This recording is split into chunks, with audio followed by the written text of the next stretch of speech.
Hey everyone, I'm Tiffany, and the second half of this presentation will be done by Noah, and today we're talking about Erik Erikson and some of his theories. So Erikson was born in 1902 in Frankfurt, Germany. He began his career as an artist and a teacher, and then he later became interested in psychology. So Erikson later met a woman named Anna Freud, who convinced him to study at the Vienna Psychoanalytic Institute, where he specialized in child psychoanalysis.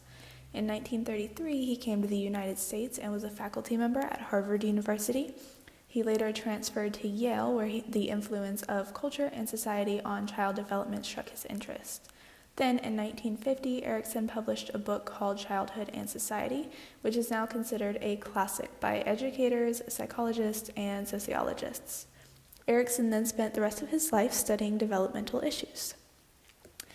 Erikson came up with this theory of psychosocial development, which he called the 8 Ages of Man. This covers the entire lifespan of a human being. This theory states that there is a task that must be accomplished at each stage of development. Successful resolution of each stage affects the next stage, and as people pass through each stage, they form personality strengths or weaknesses based on their development during that stage. So this is an overview of the 8 Ages of Man, and the first deals with ages birth to 12 months. And during this stage, children go through the process of learning trust versus mistrust with the intention to gain hope as a strength in the end. The next stage is 1 to 3 years, in which the child goes through autonomy versus shame and doubt with the development of willpower in the end. Next is 3 to 6 years, which is the process of initiative versus guilt, coming out with a strength of purpose.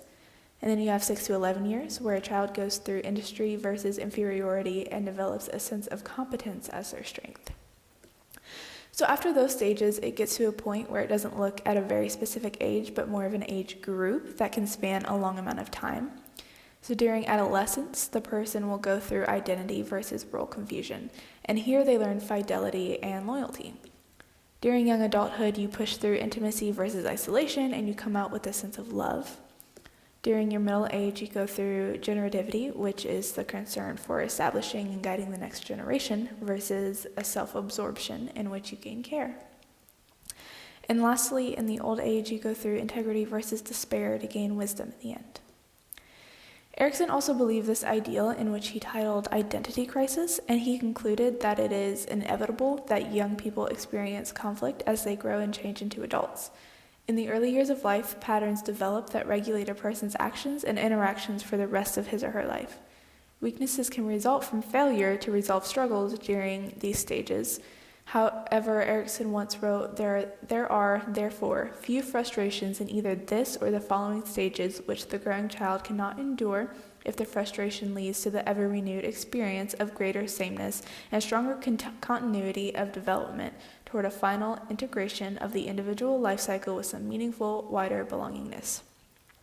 So basically, he's saying it is always possible to go back and renegotiate issues from previous stages of development if they didn't turn out exactly how they were supposed to.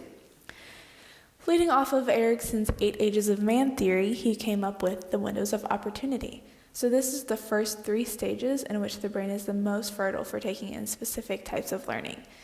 So these stages are trust versus mistrust, autonomy versus shame and doubt, and initiative versus guilt. So I'm just going to dive into the 3 stages of Erik Erikson's windows of opportunity, starting with trust versus mistrust.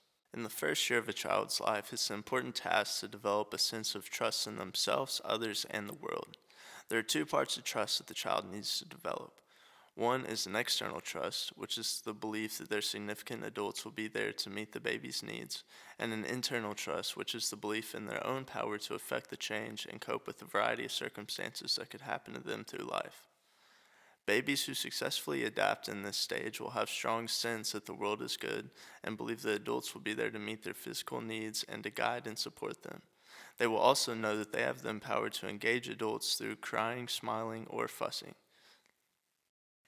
With gaining trust in babies also gains attachment. In the presence of these adults that they are attached to, babies have a sense of security and comfort to explore the world. Encountering any threat, maybe such as weird noises or unusual sights, they run back to their safe spot, being their adults, for comfort and reassurance. Some actions for parents and teachers to help develop this trust could be holding their babies close and having warm physical contact when they're being fed, responding right away to the distress when they cry or fuss. Babies have few coping skills, and it is up to adults to keep them comfortable. Parents and teachers need to let them cope in very small doses. It's a matter of balance. Babies will develop this strong sense of security when adults come running when they cry. As they get older, they will be able to cope with delayed gratification of their needs. Ages 2 to 3 is when children usually experience autonomy versus shame and doubt. Developing autonomy or independence without suffering fear and doubt is the most ideal way to raise your children. Success will require a strong sense of self in your children, though, and is very hard to accomplish perfectly. This is also a time when your children will be able to separate confidentiality for short time periods. Adults can help foster independence in their children by giving simple choices like, do you want a peanut butter and jelly or turkey sandwich, and not just saying, what do you want for lunch? And not giving false choices like, would you like to do the dishes, when you know that you're already going to make them do the dishes. Setting clear, consistent, and reasonable limits is very important, and accepting that children swings between independence and dependence, while reassuring the child that both are okay to go through at times, and it's okay to want to be independent but also needing the adult to be there for them.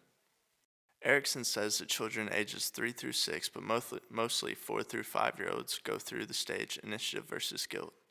This is a time where they try to acquire a sense of purpose for themselves. Children are energetic and ready to learn at this stage and often forget failures more quickly than other stages.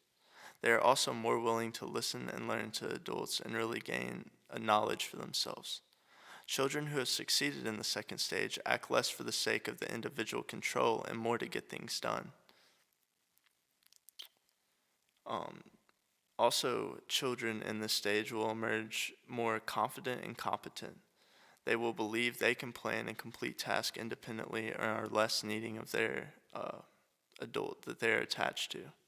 They also will be able to cope with and learn from mistakes without feeling guilty for making them. This is the time in the child's development that can be split into two possible ways by the adult.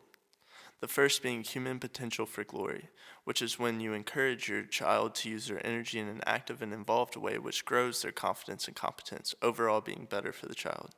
The second is human potential for destruction, which is doing for them what they can already do for themselves or focusing on their mistakes, which will turn their sense of initiative into guilt and discouragement. When children are subjective to expectations beyond their abilities during this stage, they have no way of knowing that the adult goals are inappropriate. Also, children who push against the odds learn their value is measured by what they do rather than who they are. This can confuse the child and cause problems down the road. The last thing to talk about today is how teachers can help children develop through these stages. The first way is to encourage children to be as independent as possible. They can do this by creating the classrooms where children can do things for themselves and not only be dependent upon their teacher. Another way is to focus on the gains of the child's new skills and not the mistakes that they make along the way. Make sure to reward the child for their new skill gains. Another way is to set expectations that are in line with the children's individual abilities. You need to make sure that you don't overwork the children, but also make sure that they can reach their full potential. Also, know the situation around the child's life at the moment. If a child just gained a new brother, she might be more sad to share her book because she is also sharing her parents for the first time in her life. Another thing teachers can do is focus their curriculum on real-world things and doing them inside the classroom to help the children learn real-world things. And that's it for our presentation today. Thank you for watching, and please watch the short video we have in our description to go along with the teaching. Thank you.